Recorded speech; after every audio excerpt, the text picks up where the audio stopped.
I ask a Of course, yeah. Yeah, so it was interesting in the pandemic year that grades went up when it was down to teacher assessment, and some might say teachers were just being generous because it was a difficult time. But how does that did that make you reflect at all on the exam system, and whether at GCSE level perhaps it might be better to have more input from teachers about how kids are doing rather than relying solely on an exam? So I was in the unusual and potentially privileged position of being having one foot in the school camp and one foot in the Ofqual camp at that time, so saw what was playing out at first hand in schools. And look, the first thing I want to say is that it was an incredibly challenging time for teachers and for schools.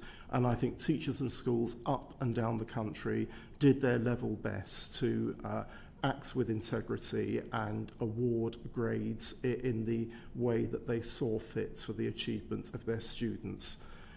Whether there were elements of particular sympathy occasioned by the pandemic underlying teachers and schools' actions, it's really impossible for me to say. It's not impossible.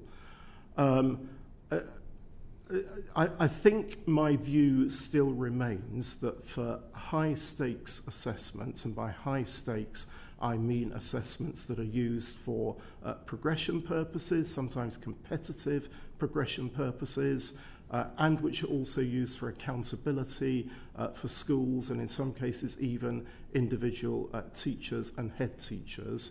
Having an objective system for assessments which puts everybody on a level playing field, where examinations are marked anonymously, in fact, by a range of different examiners. What happens when an exam script arrives at an exam board is essentially it's scanned, cut up. Individual examiners may mark a small subset of questions across many, many candidates. So every candidate's script is marked by multiple examiners, and all of that is done anonymously. And the marks are then aggregated at national level for that awarding organisation and that qualification, and that is then fed into the grading process.